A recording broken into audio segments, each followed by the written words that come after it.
অন্তর্বর্তীকালীন সরকারের প্রধান উপদেষ্টা যিনি ডক্টর মোহাম্মদ ইউনূস, উনি যেই দিন চেয়ারে বসেন ওই দিনের পরেই ঘোষণা দিয়েছেন বাংলাদেশে অন্যান্য ধর্মের অনুষ্ঠান যেভাবে চলে মুসলমানদের কোরআনের আলোচনা চলতে কারো প্রয়োজন অনুমতি নেওয়ার প্রয়োজন নেই।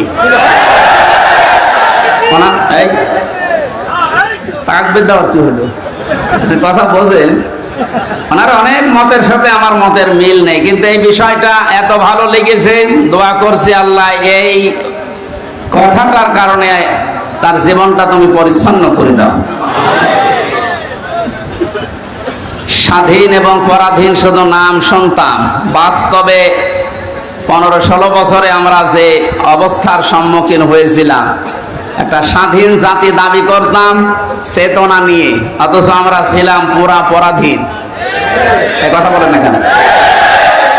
আপনাদের বানানো সংবিধান অনুযায়ী হলেও তো আমার বাড়ি কুষ্টিয়া, এখানে এসে কোরআনের দাওয়াত দেওয়া, সংবিধান অনুযায়ী কথা বলা আমার অধিকার ছিল না? যারা দিল না ওরা কি শুধু আমারে বাধা দিয়েছে না কোরআনকে? ডাইরেক্ট ইনডাইরেক্ট যদি কেউ কোরআনে বাধা দেয়, আল্লাহ কি করেন তার বাস্তব প্রমাণ 5 তারিখ থেকে আজকের এই 4 তারিখ পর্যন্ত। কে যেন একটা গান বানিয়েছে দেখলাম, কোথায় না আমি ওটা আর বললাম না, কোথায় সে কাওয়া কাকু, কোথায় গরম গরম কথা। এ জেলায়ও যারা এরকম উল্টাপাল্টা ক্ষমতার গরম দেখিয়ে কোরআনের আলোচনাগুলো বন্ধ করে দিতে নির্দ্বিধায় ফতোয়া দেওয়া যায়, আপনি কাফের। এটা তো আমি বানালাম। হ্যাঁ,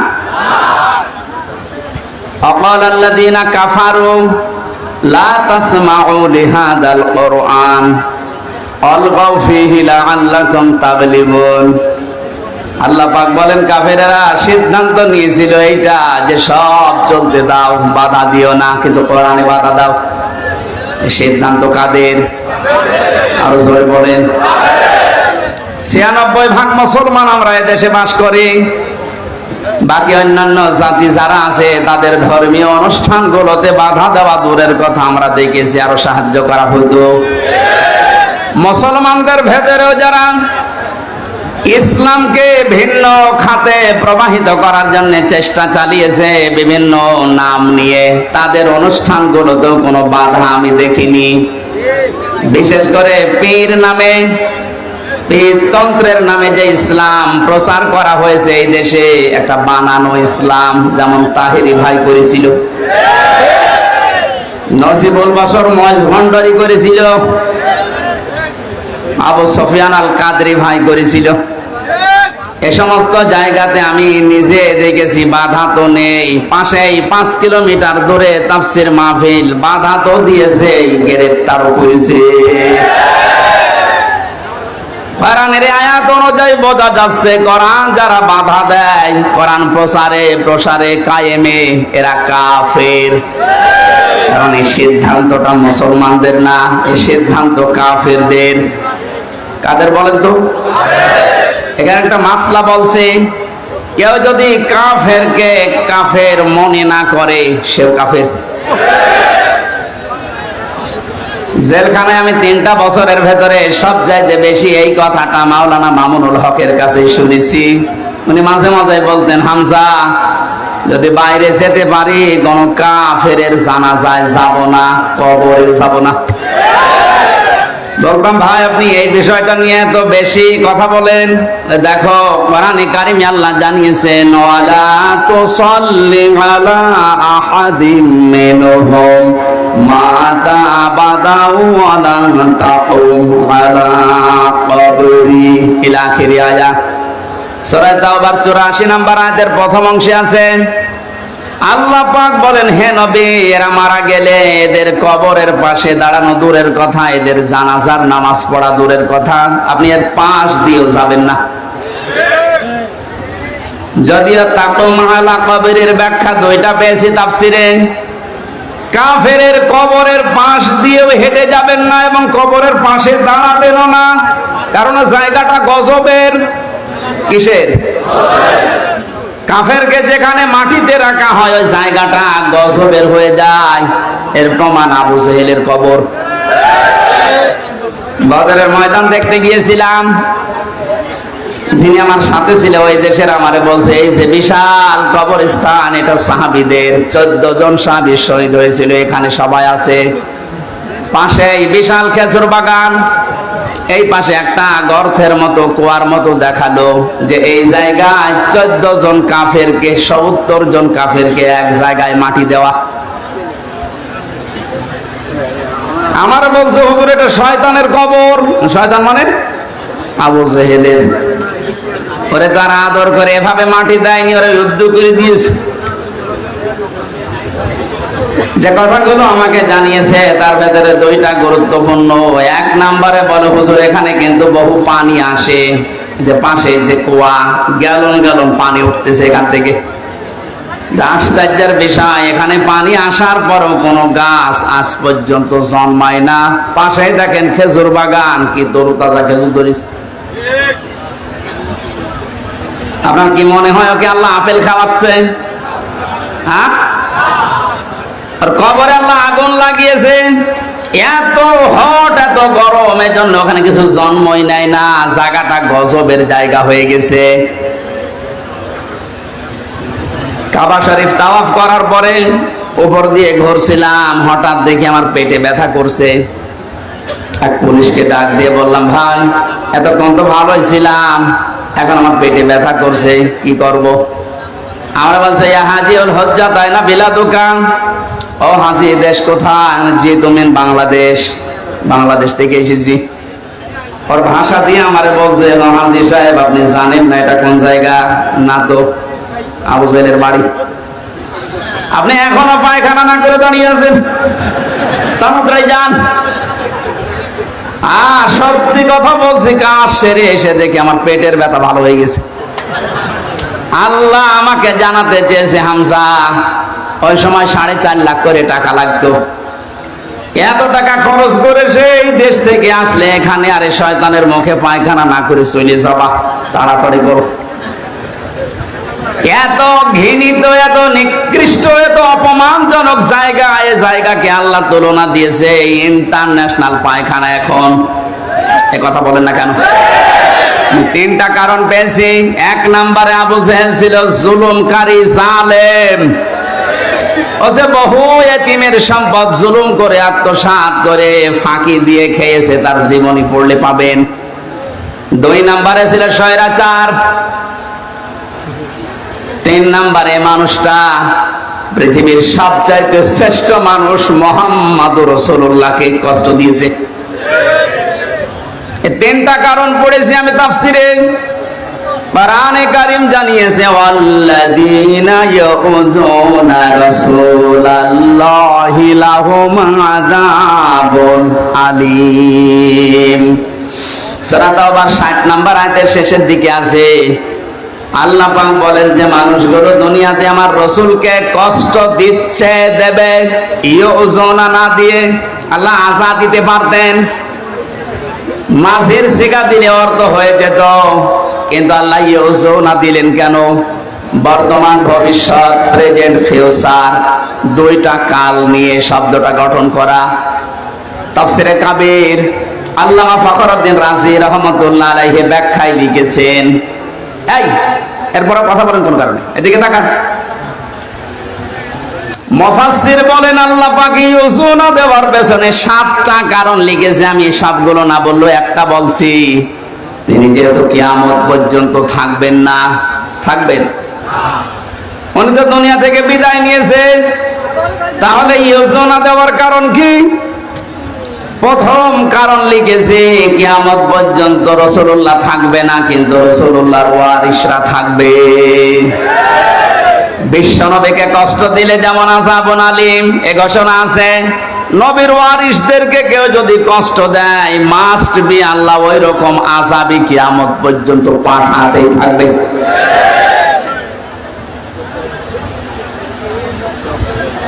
এই আয়াত অনুযায়ী বোঝা যাচ্ছে আজ নবীজি দুনিয়াতে নেই, বিশ্ব নবীর ওয়ারিস যারা আলেম, সত্যিকারের আলেম যারা, আলেম হলেই হবে না, আলেম তো বহু আছে আমরা দেখতে পাচ্ছি। ফরিদউদ্দিন মাসুদ আলেম, মুফতি ফয়জুল্লাহ তো আলেম, বায়তুল মুকাররমের সাবেক খতিব, যেটা পালিয়েছে, এই যে পাশের জেলায় বাড়ি, ওইটাও তো আলেম। একটা রাষ্ট্র কত নিচে নামলে, কত দুর্নীতিগ্রস্ত হয়ে গেলে জাতীয় মসজিদের খতিব পর্যন্ত পালিয়ে যায় বলেন তো? জাতীয় মসজিদের খতিব পর্যন্ত যদি পালিয়ে যায়, এ দেশে আর বাকি থাকার কথা? আপনি তাকান, যারা যারা এভাবে কষ্ট দিয়েছে দিচ্ছে, সবগুলো তো পালিয়েছে। কোরআনে যারাই বাধা দিয়েছে, আজ তারা এই দেশের জনগণের টার্গেট হয়ে গেছে। কেন টার্গেট হচ্ছে? কোরআনে কারিম থেকে শোনেন। এই এদিকে তাকান, জায়গাটা ভেজা না? কষ্ট হচ্ছে। যে ইবাদতে কষ্ট বেশি, ওই ইবাদতে সওয়াব বেশি হয়। এজন্য একটু সহ্য করেন। সূরা আলে ইমরান 4 নাম্বার পারা 12 নাম্বার পৃষ্ঠার 9 নাম্বার 7 নাম্বার লাইনের 178 নাম্বার আয়াত। এটা রব্বুল আলামিন বলেন, ওয়ালা ইয়াহসাবান্নাল্লাযীনা কাফারু আন্নামা নুমলি লাহুম খায়রুল লিআনফুসিহিম ইন্নামা নুমলি লাহুম লিয়াজদাদু ইসমা ওয়া লাহুম আযাবুম মুহিন। আমি আয়াতটা পড়লাম, তাফসীরের সাথে মিলালাম, দেখলাম না বাস্তবতায় খাপের খাপ, মমতাজের বাপ মিলে যাচ্ছে। আল্লাহ পাক বলেন, হে নবী, কাফেরেরা ধারণা করে তাদের যে ক্ষমতা, তাদের যে অর্থ সম্পদ, বিত্ত বৈভব দেওয়া হয়েছে, এগুলো মনে হয় তাদেরকে কল্যাণের জন্য ভালোবেসে আল্লাহ দিয়েছে। আপনি কখনো এটা মনে করবেন না কাফেরদেরকে আমি যা দিয়েছি একটা মঙ্গলের জন্য না।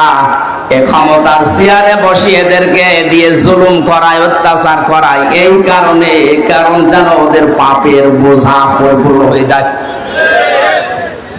এদেশের জালেমদের অবস্থার দিকে তাকান তো, পাপের বোঝা পরিপূর্ণ হওয়ার পরে আল্লাহ কিন্তু ধরেছে। এই 15-16 বছর বহু মহারথী চেষ্টা করেছিল জালেমদের বিপক্ষে, এক চুল নড়াতে পারে নাই। আপনি কি মনে করছেন বিডিআর হত্যায় কারো কোনো হাত ছিল না? সব এখন বের হচ্ছে। এখন যিনি স্বরাষ্ট্র মন্ত্রণালয়ের দায়িত্বে আছে, আজকে ঘোষণা দিয়েছে সব আমি বের করব। এটা তার ফেরেশতা এসে ঘটায়নি। আমি 3 বছর জেলে থাকা অবস্থায় বহু বিডিআর কি পেয়েছি। এই মানুষগুলোর কথা শুনলেই যত কঠিন হৃদয়ের মানুষও মন নরম হয়ে যাবে, অথচ জালেমদের মন নরম হয়নি।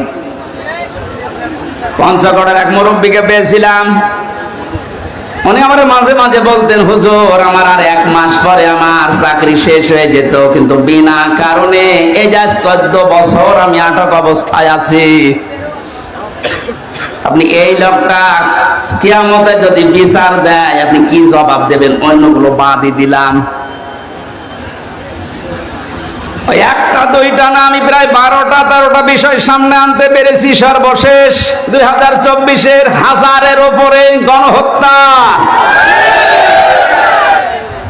পাপ যখন পরিপূর্ণ হয়ে গেছে, আল্লাহ বলেন, ইন্না বাতশা রাব্বিকা লাশাদীদ। হে নবী, আপনার রবের ধরা বড় শক্ত ধরা। আমি এমনিতেই কাউকে কিছু বলি না, কিন্তু যারে ধরি ওরে আর ছাড়ি না। এমন ধরা ধরেছে, আপনি দেখলেন দরবেশ পর্যন্ত দাড়ি কেটে ফেলেছে। গত পরশুদিন আমার যত মামলা ছিল সব খারিজ করে দিয়েছেন। আমি যখন আদালত থেকে বের হচ্ছিলাম, দেখলাম হাজী সেলিম, এর নামে হাজী লাগালে গোনা হবে, পাঁচই সেলিম হাউ মাউ করে এজলাসে কাঁদতেছে। ওর যে অপকর্মের ফেরেশতা, এই 16 বছরে শয়তানও এত অপরাধ করে নাই। আমার হাতে একটা সিগারেট ধরিয়ে দিয়েছেন, পাশে একটা অর্ধ উলঙ্গ মহিলা কোত্থেকে নিয়ে এসে দাঁড় করিয়ে ছবি তুলছে, বলছে এটা সকালে ছড়িয়ে দেব, মানুষ বুঝবে যে হুজুর কত খারাপ। আমার বলছে হুজুর আমার এত অসহায় মনে হচ্ছিল নিজেকে, চোখের পানি ফেলে কাঁদলাম, ডাক দিয়ে বললাম মাবুদ তোমার কোরআন আমি 100% বিশ্বাস করি, তুমি যা দেখলে, তুমি যা দেখলে, যা শুনলে আমি তো জানি, আমি কিচ্ছু জানি না বিষয়, আমাকে যে প্রশ্নগুলো করে এর সাথে আমি ন্যূনতম জড়িত না। সন্ত্রাস বিরোধী আইনে মামলা দিয়েছে উল্টা পাল্টা করে। এক এসআই কে ডাক দিয়ে বললাম ভাই আমার সাথে আপনারা যা করছেন, রাস্তা তো ব্লক করা, কেউ আসতে পারে না, হারুন স্যার কি জানে? ওই এসআই বলছে হারুন স্যার জানে না মানে উনি তো করাচ্ছে। আকাশের দিকে মুখ দিয়ে বললাম বাবু তোমার আরশের দিকে আমি মুখ করে আমি ছোট হই, কিন্তু আমি একজন আলেম, আমি এখন মাজলুম। আর নবীজি জানিয়েছেন মাজলুমের দোয়া আর আল্লাহর ভেতরে কোনো পর্দা থাকে না। এই বাস্তবতা এবং বিশ্বাস নিয়ে তোমার কাছে বলছি আল্লাহ, জীবনে তোমার কাছে যদি কিছুই কবুল না হয় তবে এই কথাটা তুমি একটু শোনো, আমাকে যেভাবে অপমান করেছে যার নির্দেশে তাকে তুমি কিছু দেখিও। আল্লাহ দেখিয়েছেন জীবিত অবস্থায় 3 ইঞ্চি, মহিলারা পর্যন্ত এখন জিকির করছে 3 ইঞ্চি 3 ইঞ্চি, আর কত নিচে নামাবে বলেন? এ তো গেল 3 ইঞ্চির হিসাব। আমার মনে হয় যে চেহারা এখনো লুকিয়ে আছে, যদি রাস্তাঘাটে জনগণ পার পিটিয়ে মেরে ফেলবে। এই জালেমকে যদি কেউ সাহায্য করে কথা দিয়ে, সমর্থন দিয়ে, সাপোর্ট দিয়ে, সে আল্লাহর নবীর দল থেকে খারিজ হয়ে কাফের হয়ে যায়। কত বড় ভয়ঙ্কর কথা, তিরমিজি শরীফের হাদিস। কেউ যদি জালেমকে সাহায্য করে, সহযোগিতা করে, কথা দিয়ে, সাপোর্ট দিয়ে, যেভাবে হোক যদি জালেমকে কেউ সহযোগিতা করে, নবীজি জানিয়েছেন সে আমার উম্মত থাকে না। ও বাংলার মুসলমানেরা, নবীর উম্মতের বাইরে যারা তারা কি? আরো জোরে নাম ধরা লাগবে। আর সুতরাং জুলুমের সাথে যারা জড়িত ছিলেন, বাংলাদেশ জামাত ইসলামের শ্রদ্ধাভাজন আমির ডাক্তার শফিকুর রহমান ঘোষণা দিয়েছেন আমরা সাধারণভাবে আমাদের কোনো অভিযোগ নেই, আমাদের রাজনৈতিক দল হিসাবে যত জুলুমের শিকার মাফ করে দিলাম, কিন্তু ব্যক্তিগতভাবে যদি কেউ জুলুমের শিকার হয়ে থাকে আর ও যদি প্রতিশোধ নিতে যায় ওই পরিমাণ, আমাদের পক্ষ থেকে বাধা নেই। সেই হিসাবে আমি যেহেতু ভিকটিম, আমরা মাটির নিচে রেখেছিল আয়না ঘর, শুধু আপনি নাম শুনেছেন, আর আমি ছিলাম ওখানে 3টা বছর আমাকে ফাঁসির কন্ডেম সেলের ভেতরে তালাবদ্ধ করে 24 ঘন্টা আটক রাখতো সিসি ক্যামেরা দিয়ে।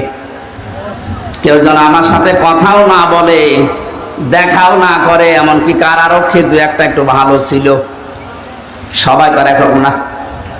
2-1 জন এসে যদি একটু সালাম দিত, ওই যে উপর থেকে ক্যামেরা লাগানো, ওর চাকরি পর্যন্ত চলে যাবে, এইরকম সিস্টেম করেছিল। এত কড়া করে আপনি কেন করলেন? এই জুলুমের সাথে যারা নিযুক্ত ছিল, টপ টু বটন যেই কয়টা, যেহেতু পরশুদিন মামলা পুরাটা আদালত খারিজ করে দিয়েছে, কোনো দোষ আমার পাইনি, তাহলে বোঝা যাচ্ছে বিষয় আমি কিছু জানি না, আমি পুরা নিরপরাধ। কথা বলে না কেন? নিরপরাধ মানুষকে যারা বেকার 3টা বছর শাস্তি দিল, তাদের বিরুদ্ধে এখন এরকম 3 বছরের শাস্তি আমিও চাই। এখানে কাউন্টার টেররিজমে যারা আছে, কাউন্টার টেররিজমে যারা আছে, এই যে মনিরুল, আসাদুজ্জামান, ডিসি মান্নান, বাকিগুলোর নাম আমি নিলাম না, কারণ ওরা অত নিচে নামে নাই। আর একজন নেমেছিল আমার মামলার আয়ু মিজান। গত পরশুদিন আমি কল দিয়েছিলাম যে মামলা তো সব শেষ হয়ে গেল, খারিজ করে দিয়েছে আদালত। বিচারপতি ওটা দেখে বসে কি দিয়ে বিচার করব, কোনো মাল ম্যাটারিস নেই, যা সব বাদ। ওনারে বললাম, এতদিন পর্যন্ত ওনারে স্যার বলতাম, এখন দেখি আমার মোবাইল পেলে আমার উল্টা করে স্যার বলছে। হাও মাও করে কান্না কাটে, বলে কি করা লাগবে হুজুর বলেন, আমার কোনো দোষ নেই। দোষ নেই তে আমারে ধরার পরে আমার বাবার কাছ থেকে 10 লাখ টাকা খেয়েছিস, ওই টাকা ফেরত দে। সবচাইতে বড় বিষয়, যেহেতু আদালতের মাধ্যমে আমি নির্দোষ প্রমাণ হয়েছে, আমার কোনো দোষ নেই। 3টা বছর আমার জীবন থেকে যারা নষ্ট করেছেন, এর সাথে যারাই জড়িত ছিলেন, তাদেরও জীবন থেকে আমি 3 বছর নষ্ট করতে চাই। এইটাই নাই বিচার। এটা যদি আপনি না করেন, আগামীতে যারা আসবে এরকম হাজার ও হামজার নামে ওরা কারণে অকারণে মিথ্যা সত্য মিলিয়ে মামলা দিয়ে বছরের পর বছর আটক করে রাখবে। এই জন্য যে মানুষগুলো 5 বছর 7 বছর 10 বছর জেলে থাকার পরে কোনো দোষ পায় না, শেষে খালাস দিয়ে দেয়, এর সাথে যারা জড়িত মামলার আয়ু থেকে শুরু করে উপর পর্যন্ত প্রত্যেকের বিচারের আওতায় আনা লাগবে। কোন কারণে কিছুই পেলি না, ওর 10টা বছর নষ্ট করলি, তুই বড় জালেম। জালেমের কথা এই কারণে বলছি, এই কারণে শব্দটা শুনতে যত সহজ মনে হচ্ছে, বিষয়টা অত সহজ না। জালেম আল্লাহর কাছে এত ঘৃণিত, এত নিন্দিত, এত খারাপ, আল্লাহ নিজে বলেন আমি জালেমের বিরুদ্ধে নিজে বাদী হয়ে মামলা দেব। সূরা শুরা 42 নম্বর আয়াত, 25 নম্বর পারার 6 নম্বর পৃষ্ঠার 13 নম্বর লাইনে আছে, ইন্নামাস সাবিলু আলাল্লাযিনা ইয়াযলিমুনান নাস, ইলা আখিরি আয়াত। আল্লাহ পাক বলেন, অবশ্যই আমি আল্লাহ মামলা দেব। ওই আল্লাহ নিজে মামলা দায়ের করবেন, নিজে কেস করবেন, নিজে অভিযোগ দায়ের করবেন ওই সমস্ত মানুষদের বিরুদ্ধে, ইয়াজলিমুনান নাস, যারা মানুষ হয়ে মানুষের উপরে জুলুম করেছেন। জালেম যারা, এটা রেকর্ড হচ্ছে, আপনিও শুনতেছেন, যেখানেই লুকিয়ে আছেন কান খাড়া করে শোনেন। জালেম যারা, তাদের দুনিয়াও শেষ, আখিরাতও শেষ। আপনার আর বাঁচার মতো কোনো লাইন নেই যতক্ষণ পর্যন্ত এই মাজলুমরা মাফ না করবে। আর আমার তো যতটুকু বাস্তবতায় ধারণা আমি দেখেছি, বাংলাদেশের 18 কোটি মানুষও যদি আপনাকে মাফ করে দেয়, আয়না ঘরের সাথে যারা জড়িত ছিলেন, ব্যারিস্টার আরমানের বউ আপনাকে মাফ করবে না।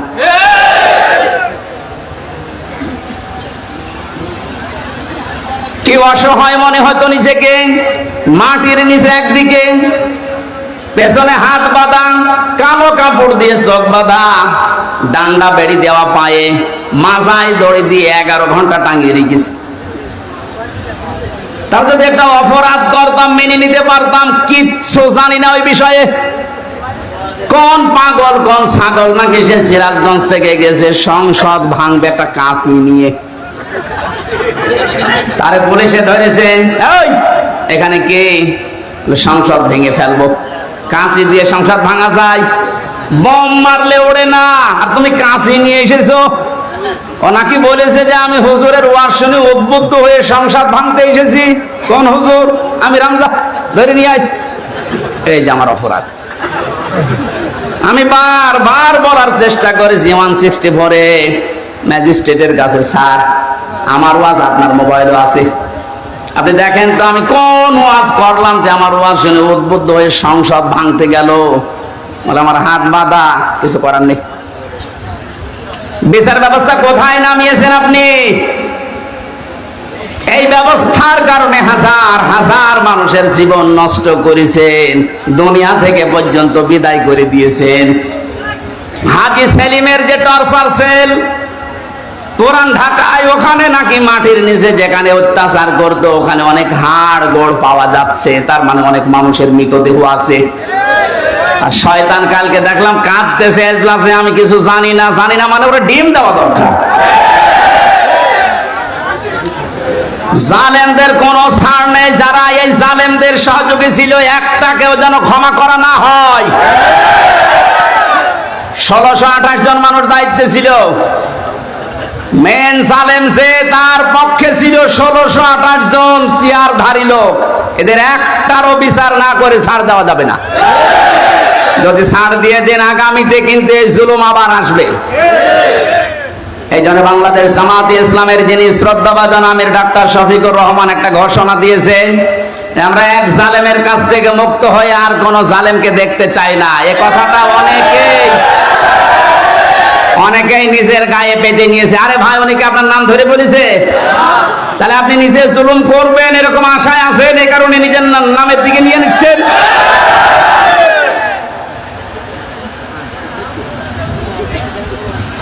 জীবিত অলি দেখেননি জীবনে, মরা অলি দেখেছে। বিভিন্ন গাছতলায় আস্তানায় শুয়ে আছে, মরা অলি মনে করে। জীবিত অলি যদি কেউ বাংলাদেশে দেখতে চান, কোন দরবারে যাওয়ার দরকার নেই, ডাক্তার শফিকুর রহমানের দিকে তাকাবেন, ওটা টাটকা জিন্দা অলি। আমি নিজে সাক্ষী দিচ্ছি, তার যে ইবাদতের মাত্রা, তার যে ইখলাস, দ্বীনের জন্য যে কোরবানি এবং আল্লাহর প্রতি তার যে তাওয়াক্কুল কোন পর্যায়ের, আপনার মাথায় ধরবে না। আমি 4 দিন তার সাথে ছিলাম, দেখেছি আল্লাহ মানুষকে এরকম ধৈর্য দেয়। তার ছেলেটা ওই সময় জেলখানায়, তার বউ অসুস্থ, তার দলের লোক হাজার হাজার লক্ষ লক্ষ পালিয়ে বেড়াচ্ছে, অধিকাংশ জেলখানায়। সবকিছু তাদের শেষ 15 বছরে, অথচ লোকটার ভেতরে কোনো টেনশন, কোনো চিন্তার কোনো চাপ নেই। এত কষ্ট করে জেলখানায় থেকে হাজিরা দিয়ে যখন আদালত থেকে আসতো, বলতাম স্যার একটু ঘুমিয়ে নেন। নিজের 12-13 ঘন্টা 15 ঘন্টা পর্যন্ত এত কষ্ট করে এসে কিছুক্ষণ তেলাওয়াত, কিছুক্ষণ জিকির, কিছুক্ষণ দরুদ শরীফ পড়ে কয়েক ঘন্টা ঘুমিয়ে, এরপরে দেখতাম তাহাজ্জুদের নামাজে যতটুকু পারে পড়ে, এরপরে উনি যে সেজদায় পড়ে যেত 30 মিনিট, 40 মিনিট, 50 মিনিট, 1 ঘন্টা, 1.5 ঘন্টা একটা সেজদায় কাঁদতে কাঁদতে, মুরব্বী মানুষ, চোখের ভুরু পর্যন্ত পাকা, দাড়ি পাকা, ভিজে ভিজে পানি পড়ছে সেজদায়। আপনি ওলি দেখতে চান, অধিকাংশ গুলো ফজরের নামাজ পড়ে না। আর এই লোকটা তাওয়াক্কুল আর কষ্ট শিকার দেখেছেন কোন পর্যায়ে। একদিন বলেছিলাম যে স্যার, এখানে দুষ্ট কিছু মানুষ আছে, তারা মোবাইল নিয়ে এসে দেয় চুরি করে। এটা রেকর্ড হচ্ছে তো, এই জন্য গোপন কথা বলা যাচ্ছে না। ভেতরে আবার ঝামেলা বেড়ে যাবে না। ওখানে সব ধরনের সিস্টেম করে মানুষ, কি করবে এখন, অসহায় তারা। বললাম যে আপনারা আমি ওইভাবে একটা ছোট মোবাইল নিয়ে এসে একটু বাড়িতে খোঁজ নেন। আমারে বলছে হামজা কার খোঁজ নেব? কেন? আপনার ছেলে, আপনার বউ অসুস্থ, আপনার দলের লোক সব পালিয়ে বেড়াচ্ছে। আমার যে কথা শুনিয়েছে আমার জীবন ভরে গেছে। আমারে বলছে হামজা, ধরা পড়ার সময় আমি নিজেই প্রস্তুতি নিয়েছিলাম, 24 ঘন্টায় আমি প্রস্তুতি নিয়ে থাকি কখন ওরা আমারে ধরে নিয়ে যাবে। ধরে যখন নিয়ে এসেছে, আসার সময় আমি সব আমার আল্লাহর কুদরতি হাতে দিয়ে এসেছি। এই কঠিন পরিস্থিতিতে এই কথা মুখ দিয়ে বের হওয়া অত সহজ না, আপনি যত সহজ ভাবতেছেন। কোরআনে কারীম জানিয়েছে, ইন্নাল্লাযীনা ক্বালু রাব্বুনাল্লাহ সুম্মা ইসতাকামু তাতানাজ্জালু আলাইহিমুল মালাইকা আল্লা তাখাফু ওয়া লা তাহজানু। আল্লাহ পাক বলেন, যারা এই কথা বলতে পারে আমার রব আল্লাহ, আর এই কথা বলার পরে সিঁড়িয়ে ছড়িয়ে পড়ে না, টিকে থাকে, ইস্তেকামাত পয়দা করে দাঁড়িয়ে থাকে কথার উপরে, আল্লাহ তাদের পুরস্কার হিসাবে বিপদে আপদে ফেরেশতা নাযিল করে হলেও সাহায্য করে। ফেরেশতারা এসে কি বলে? আল্লাহ তাখাফু ওয়া লা তাহজানু, কোনো ভয় নেই, কোনো টেনশন নেই। এই যে কিসের ভয়, কিসের টেনশন? এই কঠিন বিপদে পড়ার কারণে হয়তো মানুষের মনের ভেতরে ধারণা আসতে পারে, এই ভয় তৈরি হতে পারে যে আমার ছেলেটাও জেলখানায় বিনা কারণে, আমার স্ত্রী ওদিকে হাসপাতালের বেডে মৃত্যুর সাথে লড়ছে, আমার দলের হাজার সহকর্মী তারা পালিয়ে বেড়াচ্ছে, জেলখানায় তারা ভর্তি, কি হবে এদের? আল্লাহ বলেন ফেরেশতাকে দিয়ে আমি যেন ওর কানের কাছে মুখ নিয়ে বলাই, বল কোনো ভয় নেই, কোনো চিন্তা নেই, সবগুলো আল্লাহ দেখবে। বাস্তবে আয়াতটা আমি ওনার সাথে 100 ভাগ মিলাতে পেরেছি। অথচ কোন আলেমকে পর্যন্ত দেখেছি হাউমাউ করে কাঁদতো বাইরের পরিবেশের কথা চিন্তা করে। উনিও তো মানুষ, কান্নাকাটি তো বাইরের পরিবেশের জন্য দূরের কথা, চিন্তার কোন ছাপও এই চেহারার ভেতরে আমি পাইনি। কোরআনের সাথে যে লোকটার জীবন মিলে যায়, হাদিসের পাতার সাথে যার জীবন মিলে যায়, সে ওলি। এক কথা বলুন। এই জন্য জালেম যারা, তাদের দুনিয়া শেষ। আখেরাতে তো আপনি আল্লাহর মামলার আসামি হয়ে বসে আছেন। যিনি বিচার করবেন, যিনি রায় দেবেন, তিনি যদি মামলার বাদী হয়, কে দাঁড়াবে আপনার পক্ষে? এই জন্য আপনার আখেরাত শেষ, দুনিয়া শেষ। কেন বলছি? কারণ জালেমদের বিরুদ্ধে যখন মজলুম কিছু বলে, ওটা সঙ্গে সঙ্গে আল্লাহর কাছে পৌঁছিয়ে যায়, কোনো পর্দা থাকে না। আজ অনেকে সুর তুলছে যে জালেমরা যা করেছে করেছে, মাফ করে দেন না। জালেমদের মাফ করলেও আল্লাহ মাফ করবে না। আল্লাহু লা ইয়াহদিল কওমাজ জালিমিন, বহু জায়গায় আল্লাহ জানিয়েছেন ইয়াহদি, এটা মুজারি। যারা গ্রামার বসে জিজ্ঞাসা করেন বর্তমান, ভবিষ্যৎ, প্রেজেন্ট, ফিউচার, আল্লাহ বলেন জালেমদেরকে আমি পথ দেখাই না, হেদায়েত দেই না, দেব না। আল্লাহ বলছেন আমি দিচ্ছি না, দেব না, আমি দোয়া করে করবো কি? এই জন্য জালেম যারা, সব যখন শেষ করেই ফেলেছেন, গর্তের ভেতরে লুকিয়েও আপনি ছাড় পাবেন না, কারণ আপনাকে আল্লাহ অপমান করবে। এদেশে যারা বাধা দিয়েছিলেন তারা কয় আজকে আসেন তো বাধা দিতে, আসেন আজকে আসেন, আপনাকে আমি ওয়েলকাম জানাচ্ছি। কোথায় লুকিয়ে আছে সে কন্যা সুফর, এদিকে আসেন। আজকে মাইক কেড়ে নেন তো দেখি কোন মায়ের দুধ খেয়েছেন, আপনি আসেন।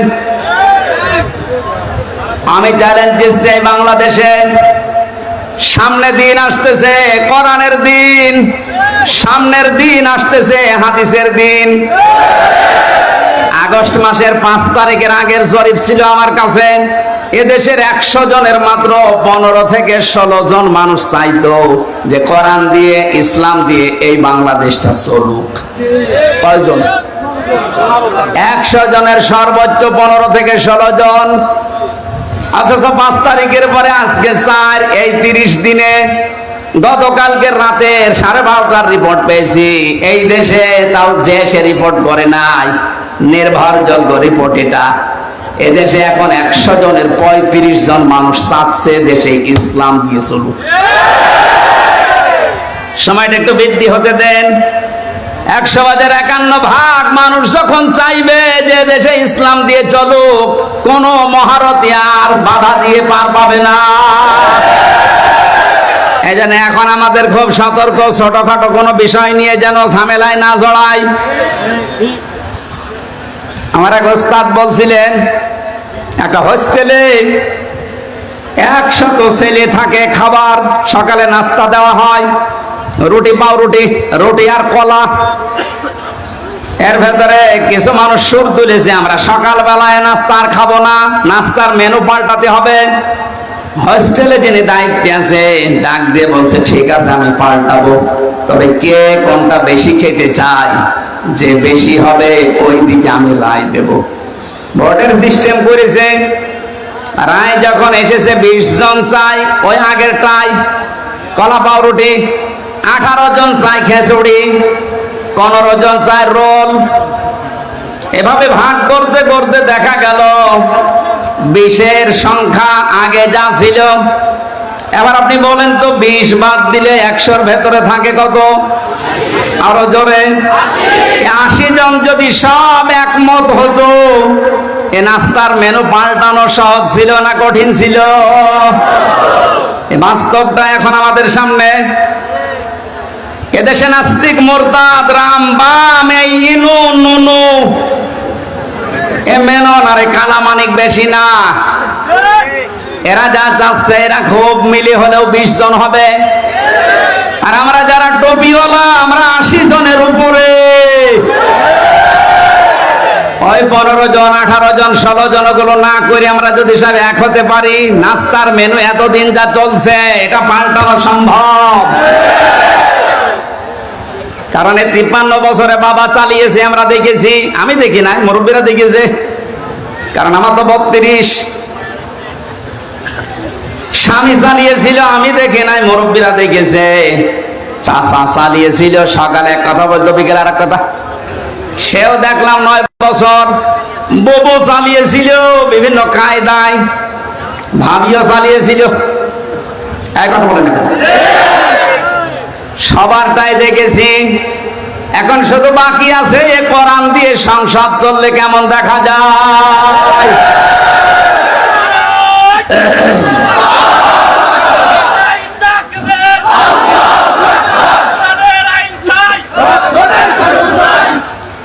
কারা কারা চান আল্লাহর এই কোরআন দিয়ে বাংলাদেশের এই সংসদ চলুক? দেখে লিল্লাহে তাকবীর।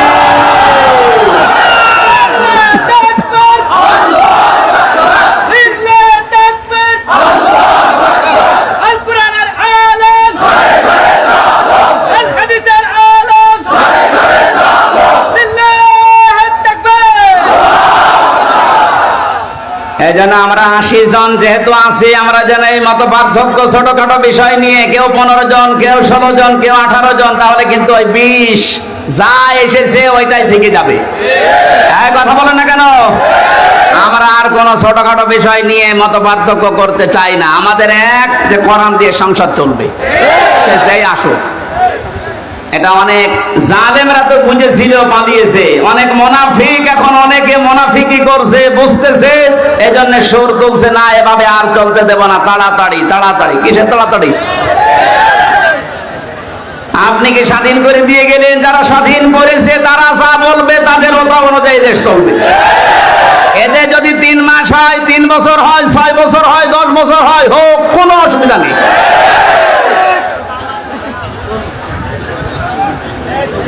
কি অবস্থায় ছিলেন আপনি টের পাচ্ছেন না? কয়েকদিন আগে বাংলাদেশ জামাত ইসলামী কুষ্টিয়া জেলা শাখার উদ্যোগে 500 আলেমকে ডাক দিয়েছিল, সব ঘরনা। 3.5 ঘন্টা আলোচনা হয়েছে, কোনো বাধা নেই, যে যার মতো কোরআন হাদিস দিয়ে বলেছে। আপনি বলেন তো, আগস্টের 5 তারিখের আগে 500 না 5 জন আলেম এক জায়গায় হলে টিকে থাকতে পারতো? কোথায় ছিলেন আর কোথায় এসেছেন? মুনাফিকি করা বাদ দেন। জীবন যারা দিয়ে গেল, আজ ওদের বিরুদ্ধে অনেকে ফতোয়া তুলছে। বৈষম্য বিরোধী ছাত্র আন্দোলনে যারা শহীদ হয়েছে, এরা নাকি শহীদ না, বুক পেটে আত্মহত্যা করেছে। শয়তানি করার জায়গা পাচ্ছ না। শহীদ যারা, এদেরকে যদি কেউ মুখ দিয়ে বলে যে না এরা শহীদ হয়নি, এটা পুরা কোরআনের বিরুদ্ধের কথা। সূরা বাকারা 154 নম্বর আয়াত, ওয়ালা তাকুলু লিমান ইউকতালু ফি সাবিলিল্লাহি আমওয়াত বাল আহইয়াউ ওয়ালাকিন লা তাশউরুন। সূরা বাকারার 154 নম্বর আয়াতে আছে, হে নবী, মুখ দিয়ে কোনদিন এই কথা যেন কেউ না বলে যারা মারা গেছে, না ওরা শহীদ হয়েছে, ওরা মারা গেছে, কথা বলবেন না।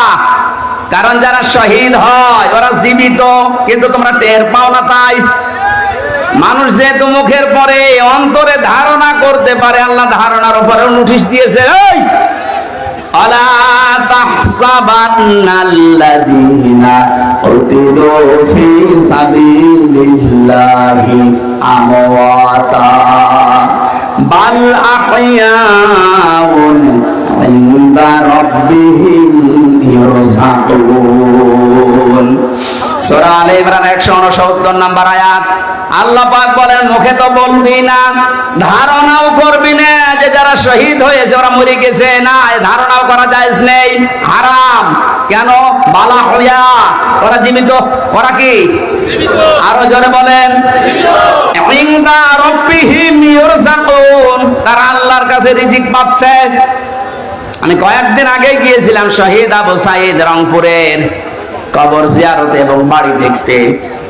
ওর বাবা এসে আসার পরে জিজ্ঞাসা করলাম, ছেলে মেয়ে কয়টা? 6টা ছেলে, এটাই ছোট ছিল। ও ছোটবেলা থেকেই প্রতিবাদী, অন্যায় দেখলে কিছু নেই হাতে, তারপরও প্রতিবাদ করত। এত বড় জুলুমের বিরুদ্ধে প্রতিবাদ করার জন্য যেটা হাতে নিয়েছিল, কোন অস্ত্র ছিল? কি ছিল? একটা গাছের ডাল। আরে কালা মানিক বলছে না, ওর হাতে অস্ত্র ছিল। ডাল যদি অস্ত্র হয়, তুমি যে কলা পাতায় শুয়েছিল এটা অস্ত্র।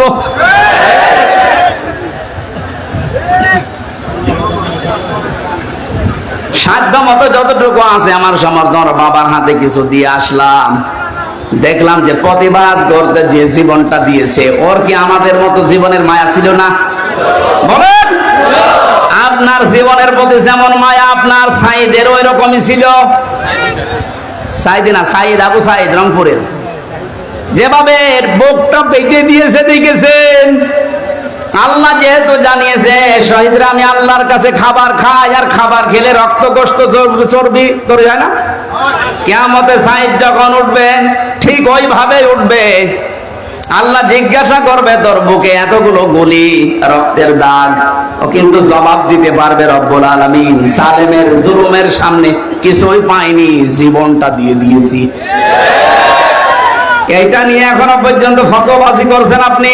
কোনদিনে কথা মনে মনে ভাববেন না, বলবেন তো নাই। বৈষম্য যখন দূর করার জন্য আন্দোলন হয়েছে, আমরা চাই যে সংস্কার যখন আরম্ভ হয়ে গেছে, এদেশের যত রকমের জঞ্জাল আছে সব জায়গায় যেন অতি দ্রুত সংস্কার করা হয়। মাঝে মাঝে দেখে কিছু কিছু ইস্যু তৈরি করে অমক ঘেরাও করো, অমক জায়গা চালাও, অমক জায়গা ধরো। কেন? 15 বছর কোথায় ছিলেন আপনি?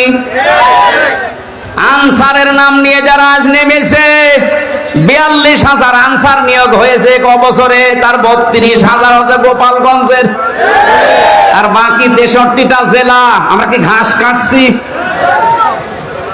তার মানে বোঝা গেছে সব আপনাদের বানানো।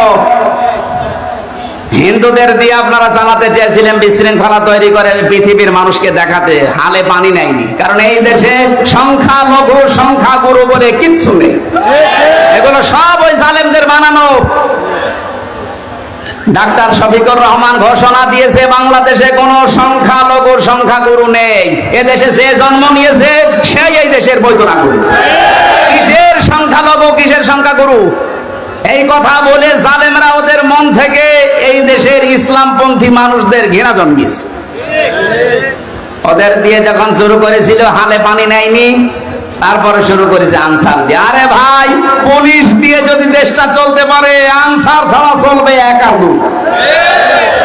যদিও আমি পুলিশ প্রশাসনে যারা আছে তারা এখন সবাই খারাপ না, কয়েকটা লোকের জন্য আজ এই বিভাগের উপরে মানুষের যে রাগ। আমার নিচতলায় ভাড়া ছিল এক পুলিশ, 5 তারিখের পর থেকে কোথায় যে গেছে আল্লাহ জানে আর ও জানে। কারণ ওখানে 14 জন মারা গেছে আমার বাড়ির সামনে, পুলিশ এইভাবে অস্ত্র ঠেকিয়ে মেরেছে। এজন্য মানুষের এত রাগ, থানা পদ পুড়িয়েই দিয়েছে। জানিয়েছে যদি ওই সাহেব আলী নামে যে দারোগাটা, ওরে যদি পাই, ও যেমন গুলি করে করে মেরেছে, ওরে আমরা পিটিয়ে একেবারে আনারের মতো 14 টুকরা 15 টুকরা করে। ভয়তে আজও পালিয়েছে, কালও পালিয়েছে। কিন্তু আমার বাড়িতে যে ছিল, ও ছিল রাস্তার পুলিশ, ওই ট্রাফিক পুলিশ, কিন্তু ওই ভয়ে পালিয়েছে। এই প্রশাসনের এর উপরে এখনো পর্যন্ত আমাদের যাদের ক্ষোভ, সবার জন্য না, যেই কয়জনের নির্দেশে এই গণহত্যা হয়েছে, এদের কারণে এই বিভাগটা নষ্ট হয়ে গেছে। মানুষ এদের উপর আস্থা আনতে কিছু সময় লাগবে, কিন্তু যারা এর জন্য দায়ী, আমরা এই টট্ট বটন যেই কয়জন এদের শাস্তি দাবি করছি। এরা বহু মানুষের বুক খালি করেছে, এদের জন্য আয়না ঘরে হাজার হাজার মানুষের হাড় পাওয়া যাচ্ছে। আপনার বিবেক জীবনও সায় দেবে না যদি আয়না ঘরের দৃশ্য দেখেন। একটা মানুষ এত শক্ত হতে পারে? আমার সাথে যে আলেমটা ছিল মুফতি ফখরুল ইসলাম, মানে মাঝে মাঝে রাতের বেলা দেখতাম কেঁপে উঠছে। কি ভাই, কি হয়েছে? ভাই আমার ওই আয়না ঘরের কথা মনে হয় মাঝে মাঝে। এই পায়ের নিচ দিয়ে হাত দিয়ে সামনে যে রড ঝোলানো আছে, রডের সাথে দিয়ে হ্যান্ডকাপ দিয়ে লাগিয়ে রাখতো। 1-2 ঘন্টা না, দিনের পর দিন, মাসের পর মাস। আমার মাঝে মাঝে মনে হতো আল্লাহ, এই দুনিয়াতে মনে হয় সবচাইতে বড় নিয়ামত যে একটু শুয়ে থাকা। এটা যে কত বড় নিয়ামত আমি ওই ঘরে থেকে বুঝতে পেরেছি। টয়লেট করার জন্য মানুষ মাত্র 1.5 মিনিট সময় দিত, খাবার খেতে দিত কয়েক মিনিট, তাও খাবার নাকি মনে হচ্ছে কে মাখিয়ে দিয়েছে। অর্ধেক পচা অর্ধেক ভালো 4-5টা তরকারি একসাথে দিয়ে এক বাটির ভেতরে, খেলে খান, না খেলে যা। তাহলে যদি একটু নরম হইতো যে ভাই এখন নামাজের সময়টা একটু বলেন, কখন নামাজের সময় আমরা তো জানি না, কারণ এখানে রাত দিন বোঝা যায় না। মাঝে মাঝে এমন লোক দায়িত্বে পড়তো, কিসের নামাজ, নামাজ পড়ে কি পাও, আল্লাহরও ভোগ করতো। যে কয়জন মানুষের দ্বারা আজ পুলিশ প্রশাসনের সবার উপরে মানুষের রাগ ঝাল অনেকে মিটাচ্ছে, এই কয়জন মানুষের শাস্তি আমরা দাবি করছি, সবাই না। এখন অনেক কনস্টেবল, অনেক এএসআই লাইভ করে বলছে আমাদের জীবনটা নষ্ট হয়ে গেছে এই কয়েকটা শুকরের বাচ্চার কারণে। যাদের নাম বলছে আজকের লাইভ দেখলাম, বেনজিরের নাম বলছে, এই আব্দুল্লাহ মামুনের নাম বলছে, বাকি শহীদুল যে ধরা পড়েছে 8 দিনের রিমান্ড দিয়েছে। আমার মনে হয় আমার সাথে রিমান্ডে যে আচরণ করেছে ওর সাথেও করা হোক। এদের নির্দেশে হাজার হাজার মানুষ, 1000-এর উপরে মানুষ বাংলাদেশে মারা গেছে এই 14 তারিখ 5 তারিখের আগ পর্যন্ত। আপনি টের পাচ্ছেন কোথায়? আর এখনো পর্যন্ত অনেকে জালেমের প্রশংসা করছে যে কি করেছে টের পাচ্ছেন না। চলেন আপনারা নিয়ে যায়, 10 দিন থাকেন আপনার ঘরের ভেতরে। অনেকে না বুঝে আবার এই দেশ থেকে এখনো পর্যন্ত বুকে সাহস বাঁধতেছে, ভিডিও কলে কথা বলছে, আপা ঘাবড়াবেন না, আপনি ঘাবড়ালে আমরা নরম হয়ে যাই। আপনি আবারও শক্ত হতে চাচ্ছেন? ইনোরে যেভাবে কিক মেরেছে, আপনি যদি এখনো শক্ত হতে চান আপনার ভাগ্যেও এরকম কিক আছে না। জালেমরা আর মাথা উঁচুকে দাঁড়াতে পারবে না এই দেশে, কারণ কোরআনের ঘোষণা হচ্ছে জালেমরা অতি শীঘ্রই তাদের জুলুমের জন্য কাঁদবে। কালকে আমি হাউমাউ করে কাঁদতে দেখলাম হেফাজি সেলিমকে। এখানে কোনো মানুষ জুলুম করবেন না, খুব মারাত্মক অপরাধ এটা। এর চাইতে বড় অপরাধ আর দুনিয়ায় নেই, তার দুনিয়াও শেষ, আখিরাতও শেষ। আল্লাহ আমাদেরকে যেন কোন জুলুম করা থেকে বাঁচান, সে পারিবারিক জীবনের জুলুম হোক, সামাজিক জীবনের জুলুম হোক, রাজনৈতিক জীবনের জুলুম হোক, সব জুলুম থেকে আল্লাহ আমাদের রক্ষা করেন, বলেন আমিন। দরুদ আর সালাম পাঠের মাধ্যমে আজকের তেলাওয়াতকৃত আয়াত সূরা মারিজ, কয়েকটা আয়াত পড়েছি। আমার আলোচনার বিষয় হচ্ছে মুক্তিপণ। আমার বাবাকে যেমন মুক্তিপণ নিতে চেয়েছিল 10 লাখ দেন, নয়তো 50টা মামলা দেব, এরকম মুক্তিপণ সামনে আসতেছে। কোরআনে কারীম জানাচ্ছে, ও বাংলার মানুষেরা গান খাড়া করে শোনো, ইয়াসালু হামিমুন হামিমা ইউবাসসিরুনাহুম ইয়াওয়াদুল মুজরিমু লাউ ইয়াফতাদি মিন আযাবি ইয়াউমিদিন বিবানি। এই কারা চলে যাচ্ছে, কারা গো? ওসবের জন্য গেলে যান, বাকি ভালো লাগছে না এই মনে করে যদি কেউ কোরআনের আলোচনা ছেড়ে চলে যান, আপনি টাটকা নির্ভেজাল মুনাফিক। এই জন্য পোশাক পায়খানার জন্য যান, বাকির জন্য যাবেন। জানছে এখানে কষ্ট হচ্ছে, ভেজা জায়গা তো। আল্লাহ পাক বলেন, কোন শহীদের পরিচয় দিতে চাইবে না, যদিও তাদেরকে সম্মুখে হাজির করা হবে, বন্ধুর পরিচয় দেবে না। এমনকি অনেক মানুষ আছে নিজের অপরাধ ঢাকতে মুক্তিপণ হিসাবে বাঁচার জন্য নিজের সন্তান পর্যন্ত আল্লাহর কাছে বলবে, আল্লাহ মুক্তিপণ হিসাবে দিয়ে দিলাম। বলেন নাউজুবিল্লাহ। আয়াতটা পড়ার পরে আমার ছোট মেয়েটা, এই যে ফারিহা জান্নাতের সাথে আমি মিলিয়েছিলাম, আল্লাহ বলেন সন্তান পর্যন্ত মানুষ দিতে চাইবে, অথচ আল্লাহ রসুলের পরে এই পৃথিবীতে সবচাইতে বেশি মহব্বত ভালোবাসা আমার এই ফারিহার উপরে। এত ভালোবাসা জেলখানায় থাকার পর ওর বেশি বেড়ে গেছে, কারণ ওরে আমি 1 বছর রেখে গিয়েছিলাম, এখন 4 বছর বয়স ওর। এত ভালোবাসা জন্মিয়েছে, ওরে চোখের আড়াই করলে বারবার মোবাইলে আমি দেখে নেই। অথচ আল্লাহ বলছে ফারিহাকে, হামজা কিয়ামতে আল্লাহর কাছে বলবে, আল্লাহ এইটাও দিয়ে দিলাম, আমাকে ছাড় দেন।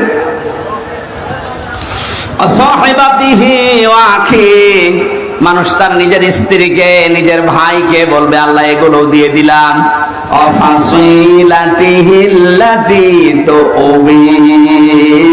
নিজের জ্ঞাতি গোষ্ঠী, নিজের দলের লোক, রাজনৈতিক আশ্রয় যারা, সামাজিক আশ্রয় যারা, পারিবারিক আশ্রয় যারা তাকে দিত, এই গোষ্ঠীর লোক পর্যন্ত মানুষ বলবে আল্লাহ সব দিয়ে দিলাম। অমান ফিল আরদি জামিআ, দুনিয়ায় যত সম্পদের মালিক ছিলাম সব আমি দিয়ে দিলাম, আমারে আপনি বাঁচান। এ কথা মানুষ বলবে। এ সাক্ষী দিচ্ছে কে বলেন তো? আরো জোরে বলেন। একটা কালকে আমি আরো বেশি বিশ্বাস করে ফেলেছি, এখনো বিশ্বাস ছিল আগেও। এই পাজি সেলিমের যে কান্নাকাটি হাউমাউ করে যাদের সামনেও যা করছিল, আমার মনে হচ্ছিল যদি ও বলতে পারতো, কথা তো বলতে পারে না, নৌকা বলতে গেলে হৌকা বলে, মুখ দিয়ে কথা এরকম বের হয় না। ও যদি কথা ভালোভাবে বলতে পারতো তাহলে বলতো, জজ সাহেব আমার যত সম্পদ আছে সব আমি দিয়ে দিলাম, আমার এই মামলা থেকে মুক্তি দেন। কিয়ামতের ময়দানেও তো মানুষের বিরুদ্ধে মামলা হবে। কি হবে বলেন বলেন? এই মামলা থেকে, অভিযোগ থেকে অব্যাহতি পাওয়ার জন্য মানুষ নিজের সন্তান, স্ত্রী, ভাই, জ্ঞাতি গোষ্ঠী, সম্পদাদি সব দিতে চাইবে, বিনিময়ে চাইবে যে আমারে মুক্তি দেন। আল্লাহ বলেন কাল্লা ইন্নাহা লাযা, কখনোই না, তোরা আমি লাজাই দেব। ও মাগুরাবাসী, লাজা কি? এটা জাহান্নামের একটা দরজার নাম। জাহান্নামে একটা দরজা 7টা, তার 3 নাম্বার দরজার নাম হচ্ছে লাজা। এত ভয়ঙ্কর, এত কঠিন এই জায়গাটা, আল্লাহ নিজে পরিচয় দিচ্ছেন, এখানে প্রবেশ করার সঙ্গে সঙ্গে মানুষের চামড়া খসে যাবে। আমি কিছু ভয়ঙ্কর জায়গা দেখেছিলাম, রিমান্ড আমাকে নিয়েও গিয়েছিল যে এই জায়গায় মানুষের নখ তোলা হয়, এখানে মানুষকে মেশিনের ভেতরে দিয়ে পানির সাথে মিশিয়ে দেওয়া হয়, কিন্তু চামড়া সঙ্গে সঙ্গে খসে যায়, এরকম কোন জায়গা আমার নজরের সময় পড়েনি। অথচ আয়াত দ্বারা আল্লাহ জানিয়েছেন নাজ্জাআতাল লিশাওয়া। কি করেন কি এগুলো মোনাজাতের আগে দেওয়া যায় না? আরে ভাই যা করে আমি তো দেখেন যাবো তো জায়গা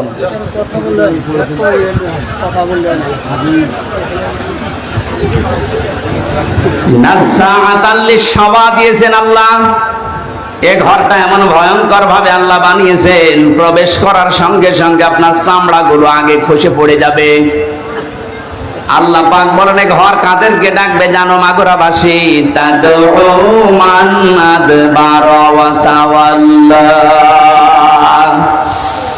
এই লাজা নামে জাহান্নামের দরজা দিয়ে আল্লাহ তাদেরকে প্রবেশ করাবে, আর দরজা তাদেরকেই ডাকতে থাকবে যারা সত্যের আহ্বান শোনার পরে অহংকার করে ঘাড় ঘুরিয়ে এদবার করে চলে গেছে। আর বাংলাদেশে এই প্রকৃতির মানুষ বেশি। সত্যকে সত্য জানার পরে, চোখে আঙ্গুল দিয়ে দেখানোর পরে অনেকে মানতে চায় না, বলেন না এ আমার দলের লোক না, এ আমার বাবার মুরিদ না, আমি মানি না। এরকম কথা দেশে আছে না নেই? তাহলে এই দেশের মানুষের জন্য লাজা নামক যে জাহান্নামের দরজা, এখানে প্রবেশ করার সম্ভাবনা বাংলাদেশে অনেক বেশি। যারা সত্যকে সত্য জানার পর অহংকার করে ঘাড় ঘুরিয়ে নেন, যারা এতবার করেন, যারা সম্পদ আদি জমা করে রাখে আর এগুলো সংরক্ষণ করা যায় কোন কায়দায়, সেই চিন্তা ভাবনায় মেতে থাকে। তাকান বাংলাদেশের দিকে, টাকা রাখার জায়গা হয়নি, বানিয়েছে বেগমপাড়া। ও মনে করেছিল এটা আমার সংরক্ষিত থাকবে, জমা করার পদ্ধতি দেখেছেন। একটা প্রকল্প চালু করেছে, 10 কোটি টাকা, 2 কোটি খরচ করে 8 কোটি খায়। একবারে তো হয় না, 4-5 বার করে ওইটা করে। যেখানে 10 কোটি টাকা হলে হয়ে যাওয়ার কথা, সেখানে 32 কোটি টাকা লাগায়। এভাবে টাকা পয়সা এমন ভাবে ওরা জমা করে, জায়গা পায় না তখন বাইরের দেশে রাখে, সুইস ব্যাংকে রেখে আসে। এই চরিত্র যাদের ছিল, এই মানুষগুলোকে লাজা ডাকবে। কি হয়েছে আপনার সম্পদ দিয়ে? কি হয়েছে আপনার সম্মান দিয়ে? এখন যে অপমান আল্লাহ আপনাকে করেছে, আপনার সম্পদ কাজে আসছে না, আর সম্পদ গুলো বিপদের কারণ হয়ে দাঁড়িয়েছে। এখান থেকে আমাদের শিক্ষা নেওয়া দরকার, সামনে যারা এ পৃথিবীতে আসবে তারা যেন ওই রকম চরিত্রের না হয়। কথা বলেন ঠিক কিনা? কিন্তু যে মানুষগুলো দিনের জন্য জমা করেছিল, একদিকে দুনিয়া জমা করা আর একদিকে ইসলাম জমা করা, যে মানুষগুলো দিন জমা করেছিল, এই দেশে দিন প্রসারে দিন কায়েমে ভূমিকা রেখেছিল, তারাও তো জমা করেছিল। আল্লামা সাইদির নাম বলছে, আমি নিজে দেখেছি লোকটাকে 10টা দিন, আমি 10 মিনিট ছিলাম ওনার সাথে। এই মানুষটার যে আমল আখলাক আর যে হাসি, ওনাকে অনেকে বলছে মরে গেছে না, মরান, উনি শহীদ হয়েছে, কারণ ওনাকে মেরে ফেলা হয়েছে। ওনার মুখের ওই হাসি প্রমাণ করে যে ওনারে মেরে ফেলা হয়েছে। এর পিছনে আন্তর্জাতিক কিছু ষড়যন্ত্র আছে। যারা মেরেছেন যদি সত্যতা প্রমাণ করতে চান, ওই ডাক্তার মোস্তফা জামানকে নিয়ে আসেন। ওরা ডিম দেওয়া লাগবে না, শুধু ডিম দেখাবেন, সব বলে ফেলবেন। কথা বলে না কেন? সুতরাং কোরআনের পাখিকে যারা বলেন, ভাবেন, মনে মনে করেন উনি মরে গেছে না, মরা না, উনি শহীদ হয়েছেন, উনি জীবিত, উনি আল্লাহর কাছে কিয়ামত পর্যন্ত খাবার পাবে। আর জালেম যারা, আপনি কি করলেন? আপনার দুনিয়াও শেষ, এই সম্পদগুলো এখন দুদুকে ধরবেন, হিসাব দিতে দিতে তো মরবেন, আর পরকাল তো আপনার শেষই। কারণ কত মানুষের সম্পদ আত্মসাৎ করেছেন, এদের জবাব দিতে দিতে আপনার পরকাল শেষ। আল্লাহ আমাদের ওইরকম জীবন যেন না দেন, বলেন আমিন। পারিবারিক জীবন নিয়ে কয়েকটা জিনিস আমি ওখান থেকে নোট করেছিলাম জেলখানায়। তার ভেতর অন্যতম কারণ, ওখানে আমি দেখেছি অধিকাংশ মানুষের মামলাগুলো সাধারণ যারা, সব পারিবারিক জীবনের কারণে। হয় বউ পিটিয়েছে, নাই যৌতুকের কারণে, নাই বউ মেরে ফেলেছে। এখন যিনি জল্লাদ আছে কেন্দ্রীয় কারাগারে, যে ফাঁসি দেয়, আগে তো শাহজাহান জল্লাদ ছিল, এখন যে দায়িত্বে আছে ইলিয়াস, এই লোকটা 17 বছর ছিল সৌদি আরবে। এরপরে এখন 22 বছর পর্যন্ত ওর জেল। প্রথমে ফাঁসি ছিল, ওখান থেকে এখন যাবজ্জীবন জেল। 30 বছর বয়সে না 35 বছর বয়সে যেন জেলখানায় ঢুকেছে। 35 আর 17 আর 22 কত হয়? আমার মাঝে মাঝে দেখা করতে এসে বলতো, হুজুর জীবনটা শেষ করে ফেলেছে এই মেয়ে লোকটার কারণে। বিয়ে করেছিলাম বড় আশা নিয়ে, বাড়িতে আসার পরে আমার মার সাথে বর কোনো মিল নেই, কিছু হলে ঠোকামুখি করে, আর আমারে বলে আলাদা হওয়া লাগবে। মাকে, আর আমার বোন ছিল, বোনকে কিছু দিলেই ওর চোখ টাটায়। মা বোন যারা এসেছেন, আপনাদের মন আপনি উদার করবেন। আপনার নিজের মা, নিজের ভাই, নিজের বোনের জন্য যদি আপনার স্বামী খরচ করে, আপনি আরো বাহবা দেন যে হ্যাঁ খুব ভালো মানুষ। আর স্বামীকে যে ছোটবেলা থেকে 25 বছর 30 বছর পর্যন্ত ওর পেছনে শ্রম দিল, ওই মা বাবা ভাই বোনের পেছনে একটু খরচ করলে আপনার চোখ টাটায়, আপনি মানুষ। নবীজি বলেন, কোন স্ত্রী যদি চায় যে তার স্বামী বেশি দিন বেঁচে থাক, তার হায়াত বেড়ে যাক, তার সম্পদ, তার সম্মান দুনিয়ায় বেড়ে যাক, তাহলে সেই স্ত্রী যেন মাঝে মাঝে স্বামীকে বারবার অনুরোধ করে, স্বামী তুমি আর যাই করো অন্তত রক্তের সম্পর্কগুলো ঠিক রাখো। কিন্তু এরকম বউ এখন ঘরে ঘরে নেই। মা বোনেরা যারা এসেছেন, শুধু নামাজ পড়া, রোজা করার, কালো বোরকা পরা ইবাদত না, এটা পারিবারিক জীবনের ইবাদত। এই ইবাদতটা আজ বাংলাদেশের 100টার 98টা পরিবারে নেই। বেশি করে ফেললাম না? এটা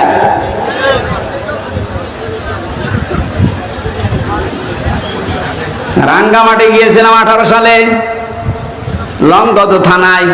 আসার সময় আমারে বলছে, হুজুর চলেন বৃদ্ধাশ্রম দেখে আসি। যে দেখি এক কলেজের প্রফেসর মায়ের পা ধরে কাঁদছে। ডাক দিয়ে বললাম, স্যার কি হয়েছে? আমাকে পরিচয় করিয়ে দিলেন নিজের এক কলেজের স্যার। মা পাকে ডাক দিচ্ছে, সন্তান আমি যখন মারা যাব তখন আমার মাথার উপরে ফ্যানটা তুই পাল্টিয়ে নতুন ফ্যান লাগিয়ে দিবি। ছেলেটা প্রশ্ন করছে, মা তুমি তো মরেই যাবা, তখন আমার ফ্যান কি হবে? মা বলে, বাবারে আজ 3 মাস আমি এখানে আছি, ফ্যানটা ঘোরে না। আমি কর্তৃপক্ষকে বলেছিলাম, যেহেতু তুই টাকা পয়সা দিস না, এই জন্য ওরা ফ্যানও লাগিয়ে দেয় না। আমার সাথে তুই যা করলি, আমার তো মনটাই গিয়ে বলছে তোর সন্তানও কিছুদিন পরে তোর এখানে রেখে যাবে, কিন্তু তোর তো ফ্যান ছাড়া ঘুম হয় না। তুই তো গরম সহ্যই করতে পারিস না, তোরে আগে থেকে সাবধান করলাম, আমি মারা যাওয়ার পরেই তুই ফ্যানটা লাগাবি, নাই তো তুই কষ্ট পাবি। এই অবস্থায় দেখলাম ওর মা মরে গেল। হাও মাও করে কেঁদে বলছে, হুজুরে দোষ আমারে দেবেন না, একা এ দোষ আমার বোর। আমার দুইটা বাচ্চা আছে, সব সময় আমার পেছনে লেগে থাকে আমার স্ত্রী, যে এই বুড়িকে যদি বাড়ি রাখো তোমার ভাত আমি খাবো না। বাধ্য হয়ে আমি তালাকও দিতে পারি না আমার সন্তানের দিকে তাকিয়ে। শেষ পর্যন্ত মাকে আমি রেখে এসেছিলাম বৃদ্ধাশ্রমে। ছোটবেলায় আমার বাবা মারা গেছে, বহু কষ্ট স্বীকার করে আমাকে কলেজের প্রফেসর বানিয়েছিল আমার এই মা। কিন্তু স্ত্রীর ছোট মনের কারণে আমি আজকে তারেও বাড়িতে রাখতে পারি নাই। আজকে আদরে অনাদরে সেবা না পেয়ে শেষ পর্যন্ত মাটা আমার মারাই গেল। দুনিয়াতে নাম ধরে ডাকার মতো আমার আর কেউ নেই। মাগুরাবাসী মা বোন যারা এসেছেন, আপনাদের জন্য পারিবারিক জীবনের একটা কথাই বলছি, শুধুমাত্র ওই কলেজের প্রফেসর রাঙ্গামাটির উনি না, এখানে হাজারো মানুষ আমরা ঠিক ওই অবস্থায় পরিবারে আছি। মনটা একটু উদার করেন না কেন? একটু মনটা ছাড় দেন।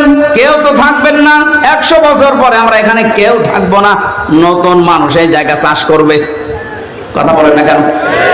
সুতরাং আমরা যেটা ধরা না খায় আখেরাতে, ওই রকম জীবন ওই রকম তৈরি করা দরকার আমাদের সবার।